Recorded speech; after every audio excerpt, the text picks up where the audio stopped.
আমরা প্রায় সময় লক্ষ্য করি যে আমাদের পাখিগুলোর ঘাড়গুলো বাঁকা হয়ে যাচ্ছে, অথবা সে নিজে নিজে বারবার শুধু ঘাড় এমন করতেছে, ঘাড় উল্টায় ফেলতেছে, কিংবা এরকম করে ফেলতেছে, কিংবা খাঁচার এক কোনায় পড়ে এরকম ঘাড় বাঁকা করে ফেলতেছে। বিভিন্ন রকমের অবস্থা আমরা কিন্তু পাখিদেরকে দেখতে পাই। তো এই যে পাখি যে ঘাড় বাঁকা করে, এটা কিন্তু একটা রোগ, এবং একটা স্পেশাল একটা ভিটামিনের অভাবে পাখির এই রোগটা হয়ে থাকে। তো এই রোগটাকে আমরা অনেকেই অনেক নামে বলে থাকি। কেউ এটাকে ঘাড় বাঁকা রোগ বলে থাকি, কেউ এখানে ঘাড় টাল রোগ আপনার বলে থাকি।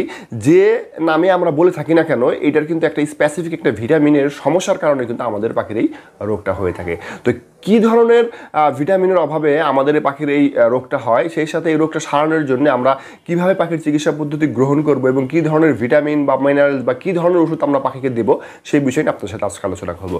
আসসালামু আলাইকুম, আমি মামুন, বাড়িশুরি চ্যানেল বিএসিতে সবাইকে স্বাগতম। এই মুহূর্তে যারা আমার ভিডিও দিচ্ছেন সবাইকে আন্তরিক ধন্যবাদ। ভিডিওর শুরুতে বড় অনুরোধ থাকবে, চ্যানেলটি এখনও সাবস্ক্রাইব করে না থাকলে সাবস্ক্রাইব করে পাশে থাকার বেল বাটনটি বাজিয়ে দেবেন। আর অলরেডি যারা সাবস্ক্রিপশন, সবাইকে আন্তরিক ধন্যবাদ। চলুন সবাই মিলে আজকে ভিডিওটা শুরু করি।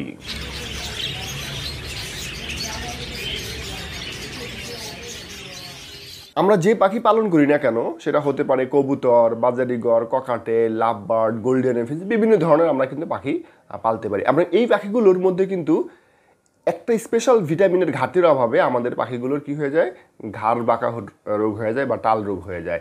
যেরকম কয়েকদিন আগে আমার গোল্ডেন এফিন্সের 7-8 বয়সের বাচ্চা দেখি যে হঠাৎ করে এরকম ঘাড় বাঁকা হয়ে যাচ্ছে। কারণ যেহেতু এই পাখিটা আমি বাইরে থেকে সংগ্রহ করছি, তো দেখলাম যে সেহেতু বারবার শুধু ঘাড় বাঁকা করে ফেলতেছে। তখন আমি বুঝলাম যে তার শরীরের ভিতরে স্পেসিফিক একটা ভিটামিনের সমস্যা আছে, যে সমস্যার কারণে আমাদের এই পাখি এই ঘাড় বাঁকা হয়ে যাচ্ছে বা টাল রোগ হয়ে যাচ্ছে। অর্থাৎ অনেক সময় দেখা যায় যে এই ভিটামিনটার অভাবেও আমাদের পাখির কিন্তু প্যারালাইসিসের জনিত বিভিন্ন রকম সমস্যা হয়ে থাকে।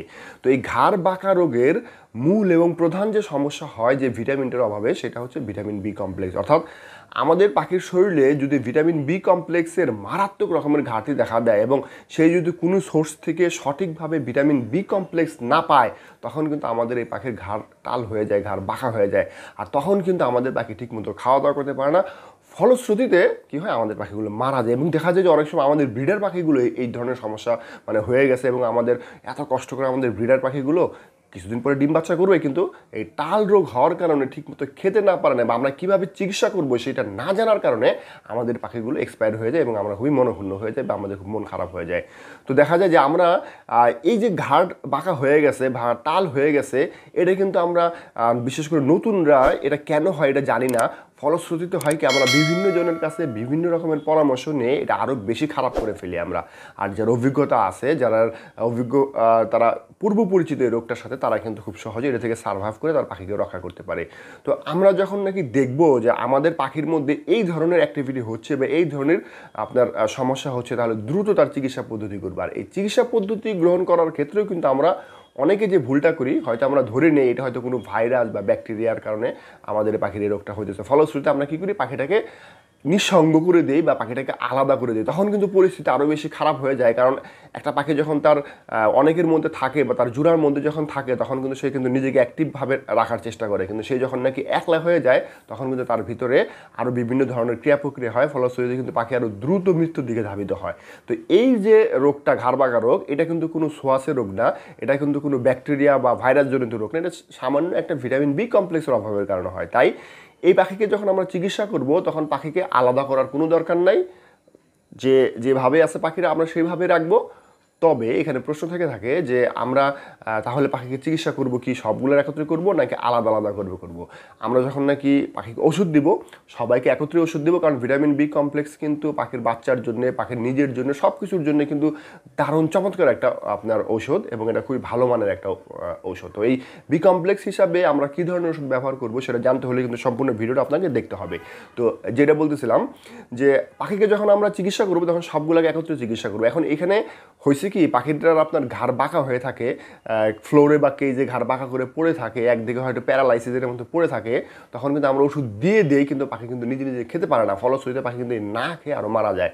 তো আমার পাখি যদি বা আমাদের পাখি যদি এইরকম এক্সট্রিম লেভেলে চলে যায়, অর্থাৎ দেখা যাচ্ছে ঘাড় বাঁকা হয়ে যাচ্ছে, সে ঠিকমতো খেতে পারতেছে না, তখন কিন্তু পাখিকে খাওয়ানোর দায়িত্ব আমাদের নিজেদের। এক্ষেত্রে আমাদের যে কাজটা করতে হবে, পাখিকে হ্যান্ড ফিডিং করাতে হবে এবং কষ্ট করে আমাদেরকে কন্টিনিউভাবে পাখিকে এই ওষুধ মিশ্রিত পানি, সরাসরি ঔষধ এবং খাবারের সাথে মিলিয়ে যে ঔষধগুলো, এগুলো আমাদেরকে খাওয়াইতে হবে। এবং হ্যান্ড ফিডিং ফর্মুলা যেটা আছে সেটার সাথে মিক্সার করে কিন্তু আমাদেরকে 3 বেলা পাখিকে এই ওষুধটা দিতে হবে এবং একটানা 7 দিন খাওয়াতে হবে। তাহলে কিন্তু দেখবেন আমাদের পাখিগুলো দ্রুত সুস্থ হয়ে গেছে। আর পাখি যদি নিজে নিজে খেতে পারে, তাহলে পানির সাথে বা সফট ফুডের সাথে যদি আমরা দিয়ে দিতে পারি, একটানা 15 দিন যদি আমরা পাখিকে এইভাবে ভিটামিন বি কমপ্লেক্স খাওয়াতে পারি, তাহলে কিন্তু আমাদের পাখি সুস্থ সবল এবং সুন্দর হয়ে যাবে। অর্থাৎ পাখিকে যখন আমরা দেখবো যে এই ধরনের রোগে আক্রান্ত হয়ে যায়, অর্থাৎ ঘাড় বাঁকা রোগ বা টাল রোগে যখন দেখবো যে আমাদের পাখি আক্রান্ত হয়ে গেছে, তখন পাখিকে আলাদা করবো না, পাখিকে ওইভাবেই চিকিৎসা পদ্ধতি গ্রহণ করবে। এবং পাখি যদি নিজে খেতে পারে, তাহলে তো তাকে নিজে নিজে খাওয়ার ব্যবস্থা করে দেবে। আর যদি পাখি খেতে নিজে না পারে, তাহলে কী করতে হবে, আমাদেরকে হ্যান্ড ফিডিং করতে হবে এবং হ্যান্ড ফিডিং করে পাখিকে আস্তে আস্তে সুস্থ সবল দিকে দেখবেন যে 2-3 দিনের মধ্যে পাখিটা মোটামুটি স্বাভাবিক হওয়া শুরু করছে। এবং আমরা যদি একটানা 7 দিন পাখিকে আপনার হ্যান্ড ফিডিং করাই দিই, তাহলে দেখবেন যে পাখি সুস্থ সবল এবং সুন্দর হয়ে গেছে। ভিটামিন বি কমপ্লেক্স তারপরেও আরও প্রায় 7-8 দিন বা 10-12 দিন এই ভিটামিন বি কমপ্লেক্স স্বাভাবিকভাবে পানিতে এবং আপনার সফট ফুডে চালিয়ে যেতে হবে। তাহলে ইনশাল্লাহ আমাদের পাখি ভালো এবং সুস্থ হয়ে যাবে। তো এখন আসা যাক যে এই যে পাখি যখন নাকি ভিটামিন বি কমপ্লেক্সের অভাবজনিত পড়বে বা এর যে চিকিৎসা করার জন্যে আমরা কী ধরনের ওষুধ ব্যবহার করব, আমি এখানে 4টা ওষুধের নাম বলবো, 2টা বাংলাদেশে এবং 2টো ইন্ডিয়ার। আমার যারা ইন্ডিয়ার দর্শক আছে তারা আপনারা ইন্ডিয়ার ওষুধ ব্যবহার করতে পারেন, এবং যারা বাংলাদেশের দর্শক আছেন তারা আমার বাংলাদেশের ওষুধটা ব্যবহার করতে পারেন। বাংলাদেশে যারা আমরা আছি, আমরা কিন্তু চাইলে ভিটামিন বি কমপ্লেক্সের লিকুইড ফর্মেট এবং পাউডার ফর্মেট দুটোই ব্যবহার করতে পারি, এবং দুটোই কিন্তু খুব ভালো মানের ওষুধ আমাদের বাংলাদেশে পাওয়া যায়। সেটা হচ্ছে, আমি স্ক্রিনে ছবি দিয়ে দিচ্ছি, আশা করি আপনি দেখতেছেন। একটা হচ্ছে ভিটামিন বি কমভেট, এটা খুবই ভালো মানের লিকুইড, এটা আমার ব্যবহার কিন্তু আমি দেখছি, ব্যবহার করছি, এবং আমি যে দুটো ওষুধ আপনাদের সাথে শেয়ার করতেছি এটা আমি ব্যক্তিগতভাবে ব্যবহার করছি, যার কারণে আমি রিকমেন্ডেশন করতেছি। এবং আমি কিন্তু ওষুধের বিজ্ঞাপন দিচ্ছি না, আমি ব্যবহার করে ভালো পেয়েছি বলে আপনাদের সাথে রিকমেন্ডেশন করতেছি। বাকিটা আপনাদের ইচ্ছা, আপনারা চাইলে আপনাদের কোনো ভেট ডাক্তারের সাথে কিংবা বড় ভাই সিনিয়রদের সাথে পরামর্শ কিন্তু আপনারা ব্যবহার করতে পারেন। মোট কথা হচ্ছে পাখিকে বাঁচানো নিয়ে কথা, তাই আমি যে ওষুধের কথা বলছি সেটাও ব্যবহার করতে পারেন, বা আপনার পছন্দ মতো সেটা ওষুধ ব্যবহার করতেন, তবে অবশ্যই সেটা ভালো মানের বি কমপ্লেক্স হতে হবে। অর্থাৎ লিকুইড ফর্মেটে যদি আমরা পাখিকে দেই, তাহলে এই যে ভিটামিন বি কমভেট দিতে পারি।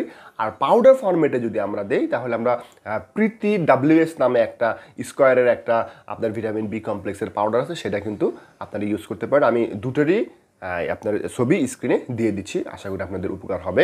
এবং এই যে ভিটামিন বি কমভেটের দাগ খুব বেশি না, এটা প্রায় 100-র মধ্যে, এবং আপনার প্রীতি WSটা এটা প্রায় 100-র কাছাকাছি বা 100-র মধ্যে, এরকম একটা দামের মধ্যে এই ওষুধটা পাওয়া যায় আর কি। এই ওষুধটা যে আমরা ব্যবহার করব, কী পরিমাণ ব্যবহার করবো, এটা কিন্তু একটা ভালো একটা কোশ্চেন থেকে থাকে বা প্রশ্ন থেকে থাকে।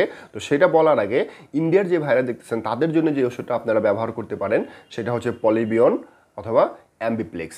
এই যে পলিবিয়ন, এটা হিউম্যান একটা আপনার ভিটামিন বি কমপ্লেক্স, এবং অ্যাম্বিপ্লেক্স এটা কিন্তু একটা আপনার পোলট্রি, অর্থাৎ হচ্ছে ভেটেরিনারি মেডিসিন। এই দুটোর যে কোনো একটা ব্যবহার করতে পারেন। এছাড়া আপনারা ভেট ডক্টরের সাথে কথা বলে বা আপনাদের অভিজ্ঞতা যারা আছে তাদের সাথে কিন্তু কথা বলে আপনারা ভিটামিন বি কমপ্লেক্স ব্যবহার করতে পারেন। যেটাই ব্যবহার করি না কেন, সেটার জন্য ভালো মানের ভিটামিন বি কমপ্লেক্স হতে হয়। এখন আসি যে আমরা যে পাখিকে দেবো, অর্থাৎ এটার ডোজটা কী হবে বা কয়দিন খাওয়াবো, কতদিন খাওয়াবো, আমি কিন্তু সেটা আমি আগে আপনাদের সাথে শেয়ার করছি। এখন এটার পরিমাণটা হবে, আমি যেটা ব্যবহার করি সেটা হচ্ছে লিকুইড ফরম্যাটটা 1 ml 1 লিটার পানিতে, এবং পাউডার ফরম্যাটটাও 1 গ্রাম 1 লিটার পানিতে দিয়ে আমি পাখিদেরকে এভাবে যে পূর্বের যে পদ্ধতি বললাম সেই পদ্ধতিতে ব্যবহার করে থাকি। এবং যারা ইন্ডিয়াতে যারা দেখতেছেন তারা কিন্তু ওই অ্যাম্বিপ্লেক্স এবং হচ্ছে পলিবিয়ন, এটা কিন্তু আপনারা অনুরূপ পদ্ধতিতে ব্যবহার করতে পারেন।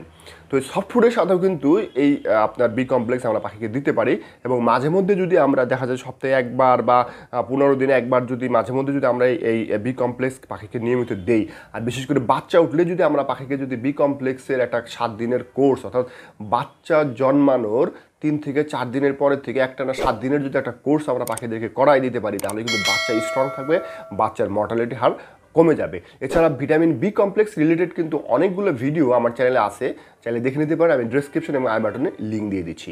তাহলে এই যে পাখির যে টাল রোগ বা ঘাড় বাঁকা রোগ, এটা যে আমাদের বিভিন্ন ধরনের কবুতর, ককাটেল বা বিভিন্ন ধরনের যে পাখির যে হয়ে থাকে, এটা যদি এই ধরনের লক্ষণ আমরা দেখতে পাই, এবং বা কীভাবে মানে যেভাবে হোক না কেন এটা যদি আমাদের পাখির শরীরে হয়ে যায়, তাহলে কিন্তু আমরা এইভাবে চিকিৎসা পদ্ধতির মাধ্যমে আমরা আমাদের পাখির শারীরিকভাবে সুস্থতা রাখতে পারি, ফিটনেস রাখতে পারি, এবং পাখির এই বি কমপ্লেক্স জন্য যে মৃত্যুর হার সেটা কিন্তু একেবারে শেষ করে দিতে পারি।